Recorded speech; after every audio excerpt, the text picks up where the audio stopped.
BBC বাংলার সান্ধ্য অধিবেশন প্রবাহতে আপনাদের স্বাগত। আজ আপনাদের সাথে লন্ডন স্টুডিও থেকে আছি মানসী বড়ুয়া। বাংলাদেশের সর্বশেষ গুরুত্বপূর্ণ আপডেট সংবাদে আপনাকে স্বাগত। শুরুতেই সংবাদ শিরোনাম, পরে বিস্তারিত।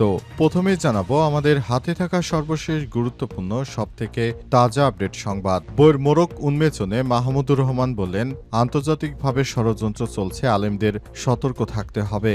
আমার দেশের সম্পাদক মাহমুদুর রহমান বলেছেন, 9/11-এর পর সারা বিশ্বে ইসলাম ফোবিয়ার যে ব্যাপক প্রসার হয়েছিল, এরই সুযোগ নেয় প্রতিবেশী দেশ ভারত। তাদের দালাল সরকার বাংলাদেশের মসনদে বসে আলেম সমাজ ও দেশপ্রেমিকদের উপর নির্যাতন চালিয়েছিল। এরপর জানাবো, নির্ভয় ভোট দিতে আসো, তোমাদের জন্য অপেক্ষা করছি বললেন ঢাবি উপাচার্য।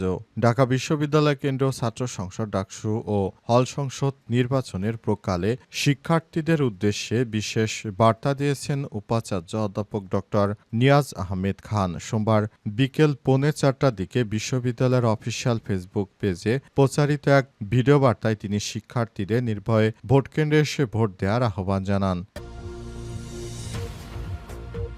এদিকে নেপাল জুড়ে জেনজিদের বিক্ষোভ, পুলিশের গুলিতে নিহত 19, আহত 347 জন। নেপালে দুর্নীতি এবং সামাজিক যোগাযোগ মাধ্যমে সাম্প্রতিক নিষেধাজ্ঞার বিরুদ্ধে জেনজির নেতৃত্বে হওয়া দেশব্যাপী আন্দোলন ভয়াবহ সহিংসতার রূপ নিয়েছে। আজ রাজধানীর কাঠমান্ডু এবং অন্যান্য বড় শহরে পুলিশ ও বিক্ষোভকারীদের মধ্যে সংঘর্ষে পুলিশের গুলিতে অন্তত 19 জন নিহত এবং 347 জন আহত হয়েছে। এবারে জানাবো, বগুড়ায় পেট্রোল পাম্পের সহকর্মীকে নির্মমভাবে পিটিয়ে হত্যা, অভিযুক্ত গ্রেপ্তার। বগুড়া একটি পেট্রোল পাম্পে আর্থিক বিবাদকে কেন্দ্র করে ক্যাশিয়ার ইকবাল হোসেনকে নির্মমভাবে হাতুড়ি দিয়ে পেটানোর ঘটনায় তার মৃত্যু হয়েছে। এই ঘটনায় নির্মমভাবে হত্যা করার ঘটনায় তার সহকর্মী রাকিবুল ইসলামকে গ্রেপ্তার করেছে র্যাব। তিনি মাত্র 20 সেকেন্ডে অন্তত 23টি হাতুড়ির বাড়ি দেন তার সহকর্মীর মাথায়। এবং সর্বশেষ জানাবো, জলবায়ু নিয়ে বাংলাদেশ ও ব্রাজিল কাজ করবে বললেন পরিবেশ উপদেষ্টা।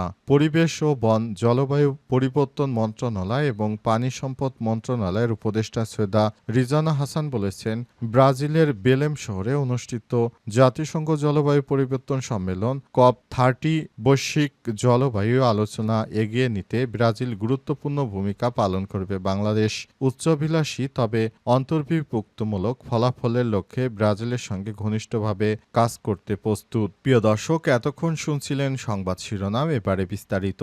তবে তার আগে বন্ধুরা, অনুরোধ থাকবে এই সংবাদটিতে একটি লাইক দিন। এই চ্যানেলে আপনি নতুন হয়ে থাকলে আমাদের সংবাদটি দেখতে দেখতে চ্যানেলটি সাবস্ক্রাইব করে রাখুন। কমেন্ট করে বন্ধুরা আপনার মূল্যবান মতামত জানিয়ে দিন আপনি বিশ্বের কোন দেশ থেকে বা বাংলাদেশের কোন স্থান থেকে আমাদের সংবাদটি দেখছেন এবং শুনছেন। এবারে বিস্তারিত।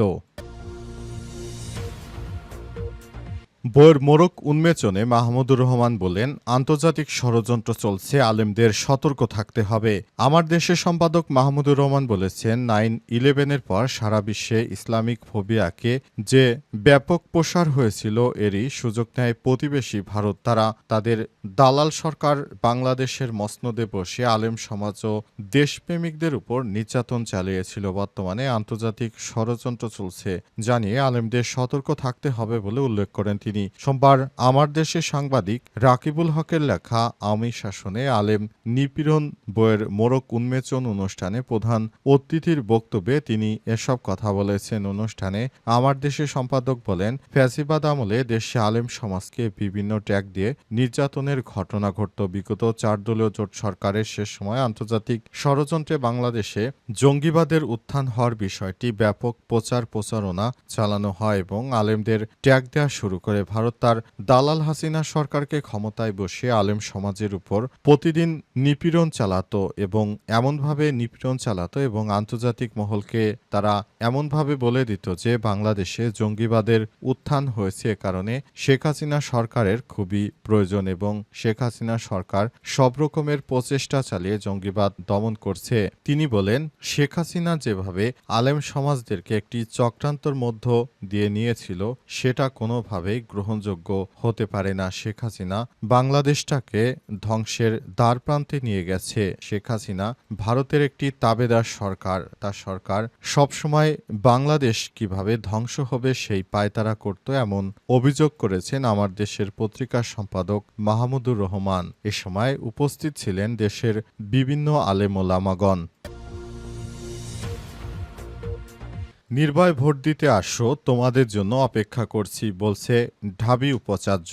ঢাকা বিশ্ববিদ্যালয় কেন্দ্রীয় ছাত্র সংসদ ডাকসু ও হল সংসদ নির্বাচনের প্রকালে শিক্ষার্থীদের উদ্দেশ্যে বিশেষ বার্তা দিয়েছেন উপাচার্য অধ্যাপক ডক্টর নিয়াজ আহমেদ খান। সোমবার বিকেলে 3:45টার দিকে বিশ্ববিদ্যালয়ের অফিসিয়াল ফেসবুক পেজে প্রচারিত এক ভিডিও বার্তায় তিনি শিক্ষার্থীদের নির্ভয়ে ভোট কেন্দ্রে এসে ভোট দেওয়ার আহ্বান জানিয়েছেন। উপাচার্য আরও বলেন, ডাকসু নির্বাচন তোমরা গভীরভাবে প্রত্যাশা করেছ।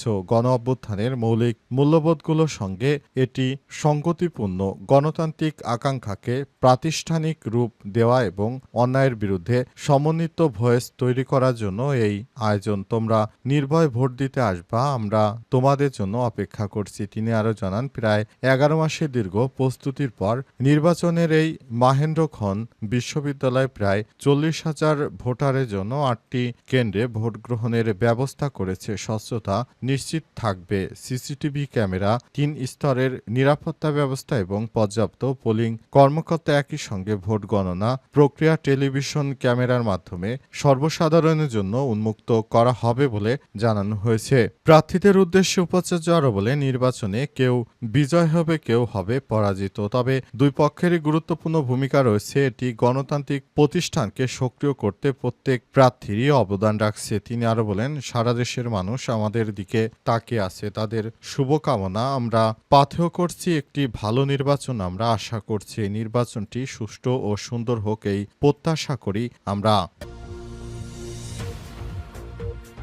নেপাল জুড়ে জেনজির বিক্ষোভ, পুলিশের গুলিতে নিহত বেড়ে 19।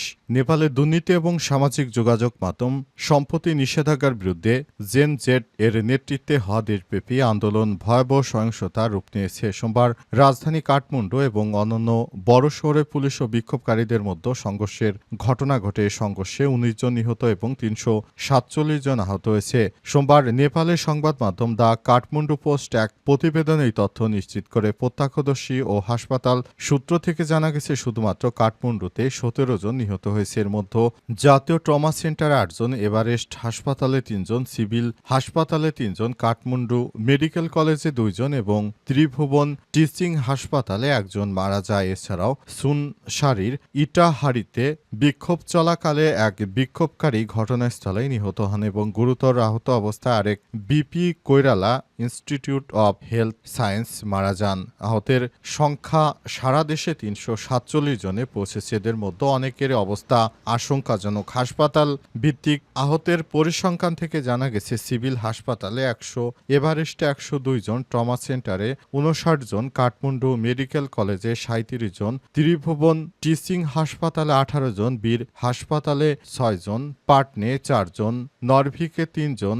ধরানের বিপি কৈরালা ইনস্টিটিউটে 2 জন, গণ্ডকী মেডিকেলে 1 জন, বিরাট মেডিকেলে 4 জন এবং দামক হাসপাতালে 7 জনকে চিকিৎসা দেওয়া হচ্ছে। বগুড়ায় পেট্রোল পাম্পে সহকর্মীকে নির্মমভাবে হত্যা, অভিযুক্ত গ্রেপ্তার। বগুড়া একটি পেট্রোল পাম্পে আর্থিক বিবাদকে কেন্দ্র করে ক্যাশিয়ার ইকবাল হোসেনকে নির্মমভাবে হত্যা করেছে তার সহকর্মী রাকিবুল ইসলাম রতন। আজ সামাজিক যোগাযোগ মাধ্যমে ছড়িয়ে পড়া সিসিটিভি ফুটেজ থেকে দেখা যায়, রতন মাত্র 20 সেকেন্ডে 23 বার হাতুড়ির আঘাতে ইকবালের মাথায় আঘাত করে তাকে হত্যা করে পালিয়ে যায়। এরপরই ডিবির সদস্যরা তাকে খুঁজতে থাকে। অবশেষে বিভিন্ন জায়গায় খোঁজাখুঁজির পর তার সন্ধান পাওয়া যায়। অবশেষে তাকে হেফাজতে নেওয়া হয়েছে। তাকে জিজ্ঞাসা করা হলে, কেন তুমি হত্যা করেছ? তিনি বলেন, তুচ্ছ ঘটনাকে কেন্দ্র করে 2 জনের মধ্যে কথা কাটাকাটি হয়। এক পর্যায়ে 2 জনের ভিতর মনোমালিন্য আরও ব্যাপক আকারে ছড়িয়ে পড়ে। সে পদে বড় থাকার কারণে তাকে শাসিয়েছে এবং মালিকের কাছে তার বিষয়ে বিভিন্ন মিথ্যা কথাবার্তা বলে তার বিরুদ্ধে অ্যাকশনে গিয়েছে মালিক পক্ষ। এ কারণে তিনি রাগান্বিত হয়ে এই ধরনের প্রতিশোধ নিয়েছেন বলে জানা গেছে। অন্তর্বর্তীকালীন সরকারের প্রধান উপদেষ্টা ক্ষমতায় আসার পর দেশজুড়ে নানারূপ বিশৃঙ্খল কর্মকাণ্ডের বিভিন্ন সংবাদ পাওয়া যাচ্ছে, যা দেশের স্থিতিশীলতার জন্য খুবই দুর্ভাগ্য ব্যাপার। অনেক জায়গায়, বিশেষ করে বগুড়ায়, বিভিন্ন হত্যাকাণ্ডের ঘটনা প্রতিনিয়তই ঘটার খবর শোনা যাচ্ছে, যেটা সবার জন্য খুবই হতাশাজনক এক কথা।